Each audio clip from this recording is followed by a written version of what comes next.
started working a lot. Well, you've seen the list. Yeah, I have Heart to Heart, A.E.S. Hudson Street. Of course, Space Raiders and Deuce Coupe. Days of Our Lives. Was that in New York or was that in California? That was in California. Oh.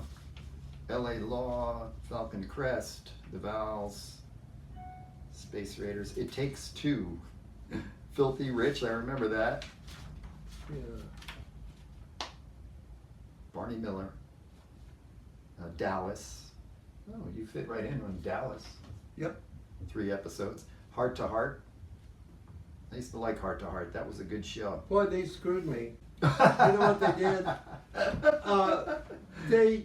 I was a jeweler. There was a time, those TV shows,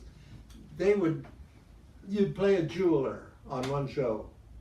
Well, then the casting director from another show. He's a would say, jeweler. oh, he's a jeweler.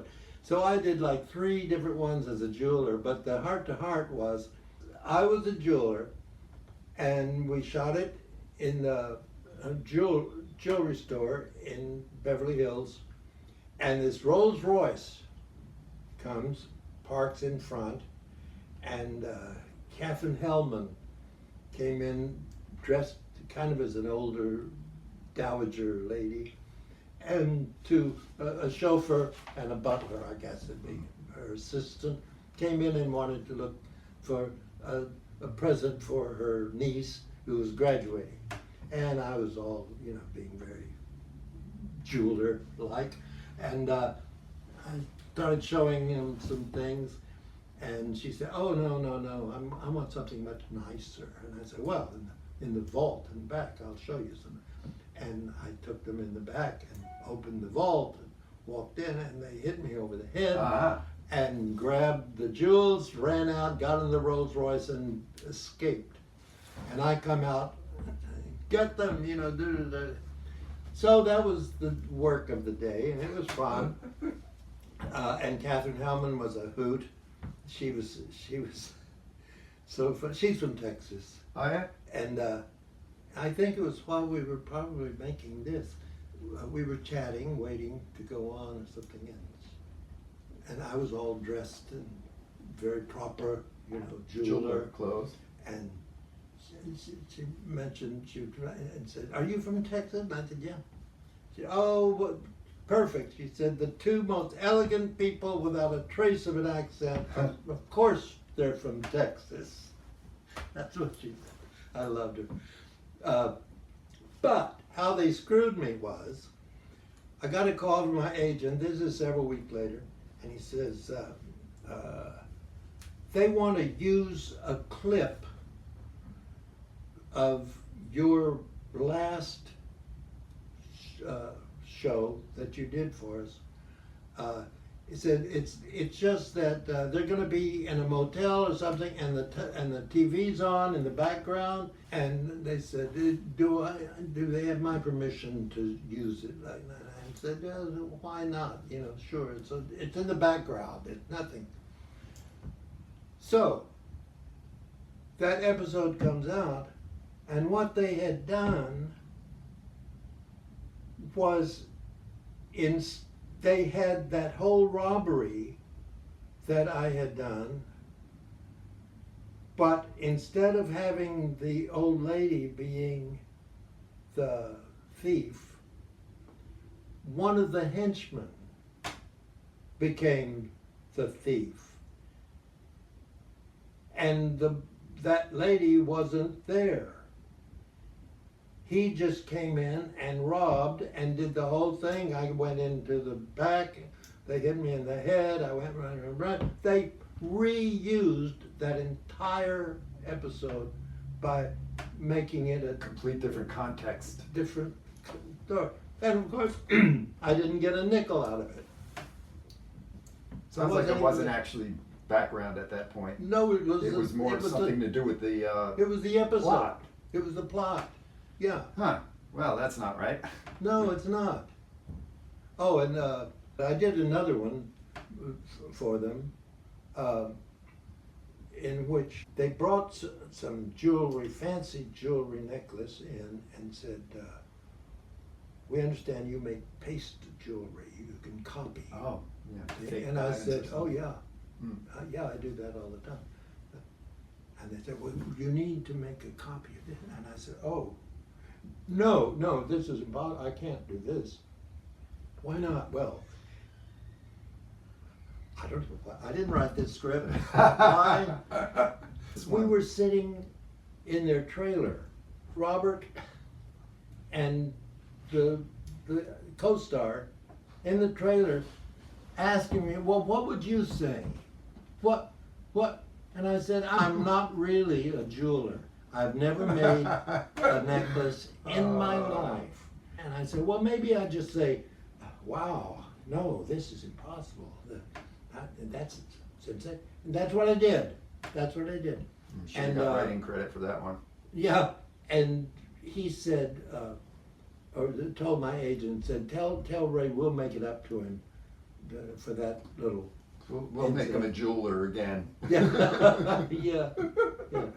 But I got- we have to think of our own reasons, right? Sometimes because they're just not giving it to us.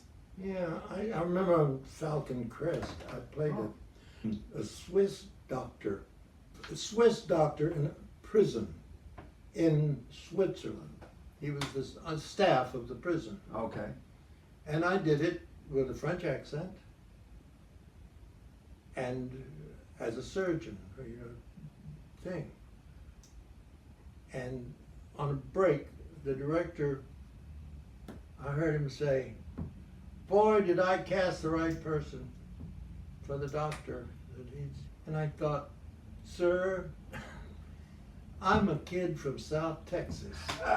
I've never been to Sweden or Switzerland, and I've never been a doctor. Uh-huh. But he thought, it was like he thought he was, boy, am I a good cast Oh, person? he gave himself Can a little pat on the back, yeah, huh? I can really pick them. And I thought, if you only knew. It's If you funny. only knew how long it took me to become this doctor that you Yes. so much appreciate. Oh, Well, we've got Benson, Barbara Mandrell and the Mandrell sisters, the Rockford Files. I like Jim Rockford. He was Oh. good. by the way, I got a good lesson from him. Oh yeah? Yeah, I was a judge, and he was in the jury, and it was a murder trial, and the jury, speaking of juries, it's very timely, he was hanging, he was the only holdout on the guilty verdict, Ah. and I called him up to the bench, and we had this discussion. I can't remember a word of it, of course, but the sound man kept saying, overlap, overlap. I said, what is that? And then take it again, and we would do the lines again. Overlap, overlap. What's he talking about? And dear Rockford, he said, you're a stage actor, aren't you? And I said, yeah, from New York, yeah. And he said on stage, it's always pick up your cue, you want, like that. No But he said, downtime. on film, you gotta have room For the editor. for the editor, because he said, so just take a little breath before you answer. I said, well, thank you so much for taking the time to teach me how to be in the movies. That was a very valuable lesson. It's funny, the things people don't realize about acting and probably being from theater and stage. Your main focus as an actor personally is to be truthful, right? Yeah. And to really internalize but then there's all these other things that we need that other little piece of our brain for, right? Your mark. Your mark, where to go, what to say, when to do it, and then when you get into TV, right?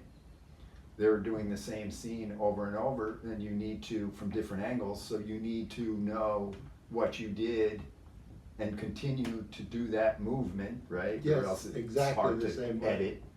Then I always think 90% for me is really becoming internal and truthful and having a belief in what I'm doing and a relationship with what I'm doing.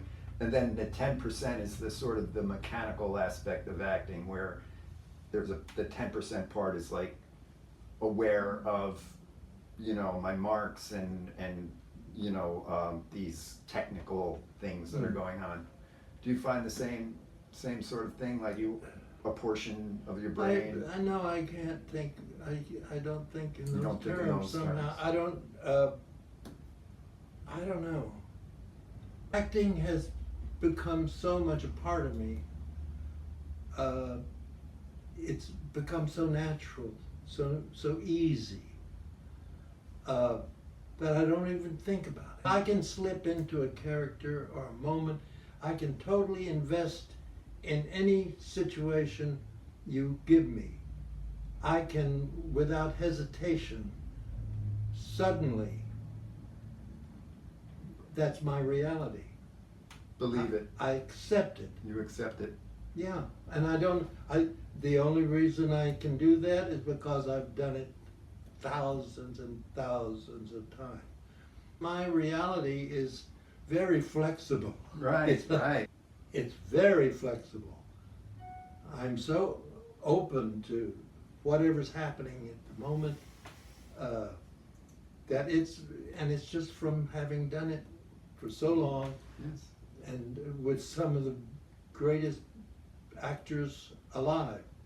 You know, like Anne Bancroft, that's right behind you there. Yes. Look at her concentration. Yes, yes. She hated that picture, and I said, it's an acting lesson. Look at I said, look at the way that's not someone waiting for her cue. Right. That's totally in that moment. Yes. I think that covers. That just about covers it. I mean, you've been in quite a few things here, and you recently were with El Paseo here at South Padre Island. Yeah, it was where I Did did you my enjoy that? final performance. You said it's your final, is it? Yeah. Yeah, she You're not coming back for next season? No. She tried to get me to do love letters. Yes, yes. But Looking no. forward to that. We had done that before, but I had no. I said the only thing I would consider doing would be the stage manager in our town, I heard about that. which is going to be done on Broadway soon, Oh. with an all-star cast. But I did that in Summerstock, in Saranac Lake, and I did it in Harlingen, and yeah, at their theater. I didn't do it in Brownsville, but it's a wonderful part for an old man. You know, you can be any age. But I'm not sure. So that's a maybe. What? That maybe? is a maybe. Yeah, that's a maybe. Okay. And if Hollywood was to call you? Oh, no. I wouldn't get on a plane. No? I don't know. No. They'd have to come here. Well, anything else you'd like to offer to others as far as advice? Well, you see, I think the only people that should try to do this as a living should not need to be encouraged. I wouldn't discourage anyone. God knows I've loved every minute of it, the good and the bad, and it's wonderful to be old and look back on your life and not have to say, I wonder what would have happened if I had such and such. I did it, and I'm proud of it, and God bless anybody who wants to give their life to it. And that's what I mean. You give your life. See, I gave up marriage, having a family. That's many points of security, right? Yeah.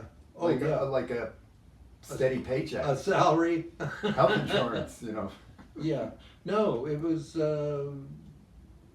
living job to job. And sometimes the space between them is kind of scary.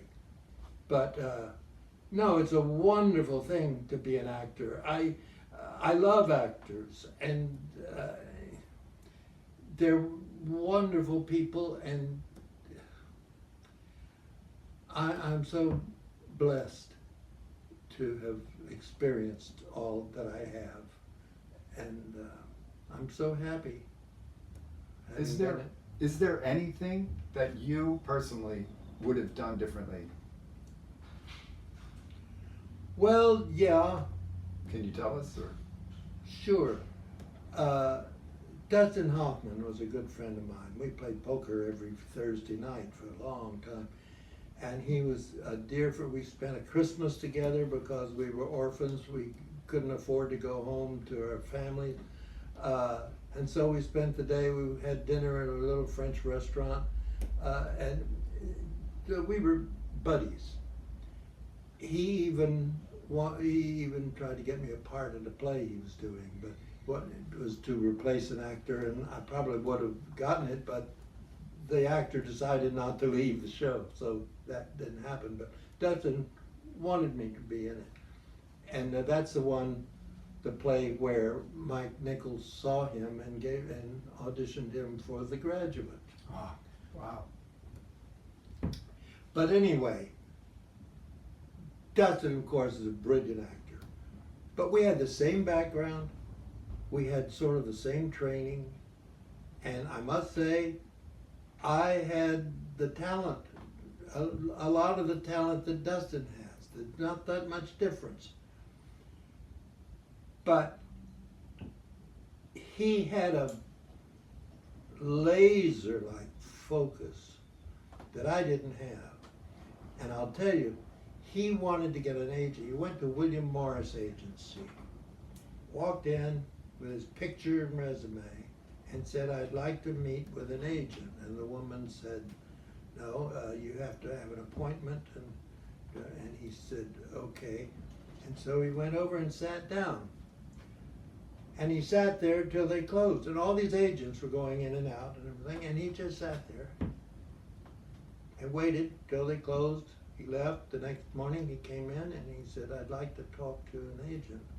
"No, I told you, you have to have a thing. You can't just walk in. You have to call, make an appointment, blah, blah, blah." And he said, "Okay, I'll wait." Sat down. I don't know how many days he did this, but he sat all day in the outer office at William Morris until one agent said to the receptionist, who is that guy sitting in the thing? "Oh, well, he's an actor, he wants to meet an agent." And he said, "Well, I'm not busy, send him in." He went and met with the agency. That's how he got an agent. Now, do you think I would have done that? No. I would have said, "Thank you very much, I'll try to get an appointment," and leave. But you see that mindset? I didn't have that. So if I had it to do over again, I would try to follow his footsteps. And, it's amazing. I saw him the last time I was in New York. You feel that really launched his career? What, The Graduate?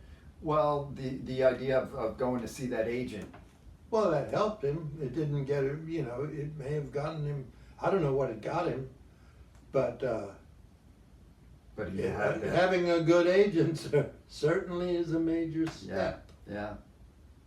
And of course, like you said, the focus of just being willing to go to that length, like put himself in that position. Yeah. It's not for everybody. No, it's not for me. But let me tell you, the first Broadway show I did was called Grin and Bear It. Oh yeah, I've heard of that. Actually, It was the first nude play oh okay, right. Broadway. But I was not in that. It was called Grin and Bear It and Postcards. Postcards was a one-act, two-character comedy that I did on the island and in Brownsville. But At the Camille? yeah. Oh. But my agent called and said there's an audition for a replacement. There was a Broadway show that was in previews, but it not officially opened. And they wanted to replace the male lead in postcards. So I went to the audition, and someone I knew, not well, but someone I'd been in contact with at some point, was the stage manager. And he gave me the script, and I looked, and it was a, I don't know, 65-year-old man, studious looking, professorial character. And I thought, this was like 15 years older than I was at the time, or maybe more.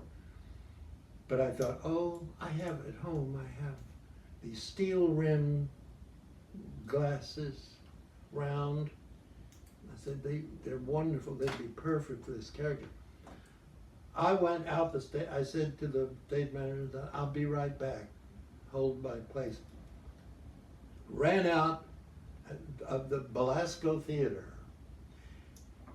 stage door, grabbed a cab, went across town, East 54th Street to my building, said, wait here, and I ran upstairs, I got those glasses. Yeah. Ran downstairs, got in a cab, and I probably had $20 to my name at the time. But I got those glasses and I went in and put those glasses on and went in on stage with the stage manager to read the scene. Now at the end of the scene, the man grabs the lady, bends her over like Rudolph Valentino, and plants a big kiss on her. And she's had a secret love affair for him all these years, and he's been totally, work, and ignores her. So at this moment is when, so we're reading that scene, and she's complaining to me about all this, and I walk over to him, I grab him, I bend him over like Rudolph Valentino, and plant a kiss right on his mouth. Oh, nice. Well, at least it was someone I had met before. It wasn't a total stranger. Yeah. But I got the part. Oh, awesome. And that's why, I'm sure. I'm sure I'm the only person that read that scene that day Actually, that did the scene. that's good. That's, going that extra, That's, being willing to put yourself out there, right? yeah, And go that little extra effort. yeah, I would have hired Give me them- if. Yeah. And the glasses too. Yeah, that totally changes. Because sometimes that's all it takes, right? Yeah, That one little piece of whatever that makes you feel like, oh, now I am that person, or can really get in touch with that person just by that one thing. And the fact that you were willing to leave and go get them and with the last $20 or whatever and come back, I'm sure Yeah. that helped too. well, that's part of it. That's willing to go another step. Willing, To willing. any lengths, maybe. Yeah. Yeah. Yeah.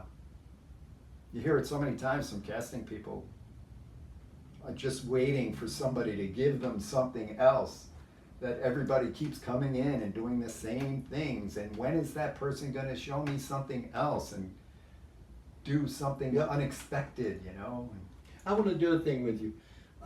This is something I learned from Danny Arnold, who created Barney Miller and had been a comic himself, but he was a brilliant writer and director.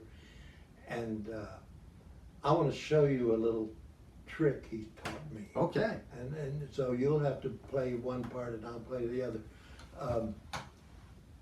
You're Barney Miller, and I'm Daryl Driscoll, and I'm telling you about being, I was mugged. And Barney Miller says, what did he look like? That's your line. Okay. What did he look like? And I'll do my line. Okay. Okay? What did he look like? He was ugly. Okay, that's it. Now, Danny Arnold comes over to me and he said, drop the pause. Drop the pause. Okay? Now do it again. But did he say that to you or to me? To me. Okay. Oh, yeah. What did he look like? He was ugly. You see the difference? Yeah. What the difference? Yeah. You got the reaction. It was like just, what did he look like? He was ugly. Mm. And his line is tall ugly or short ugly. And Marty says, when you're ugly, what's the difference? But no, and a few days later, I had an audition for the Charo movie special, whatever it was. Was that the dancer, Charo? Charo. Yeah. Yeah.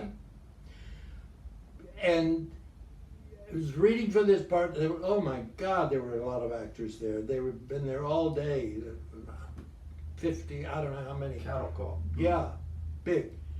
And I had this little scene, and I was reading it there was a table with 4 or 5 people behind it, and they were running us through like cattle. And there was a situation I have no idea what the script was now, but there was a situation very similar to the Barney Miller thing. What did he look like? He was ugly. And I did it for them, and I didn't pause. They all laughed, and they had heard that script all day long. They had heard it 40, 50 times probably. And I'll bet I'm the only actor that read it with Danny Arnold's take on it. And I got the part. Wow. I was hired. That is awesome. So that's something that I got directly from Danny Arnold. And then of course he wrote a part for me in his next series, which was A.E.S. Hudson Street. So that was my first real permanent role on a sitcom. Unfortunately, it didn't go very very far. We only did 4 or 5, but got good reviews. But Danny Arnold already had Barney Miller and Fish, the 2 series, and he had had triple bypass surgery, and his doctor told him not to take on another show. So he dropped it. But if that had run, I might have been a household word by now. I like that. I'm going to have to use that one. It's perfect. It works. I mean, isn't that amazing? It works. Joanne over at El Paseo is always,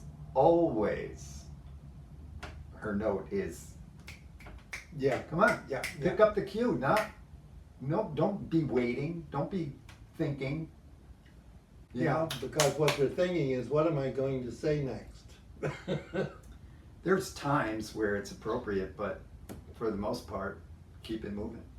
Oh, Keep yeah. it moving. Yeah. That's a great acting tip. Thank you so much. You're welcome. I'm going to yeah. use that Yeah. with I your hope permission. so. Thank you. Great talking with you, Ray. It was fun. Yeah, I liked it. Well, folks, I hope you enjoyed this conversation with Ray Stewart. I'm Pete Smith. Thanks for watching.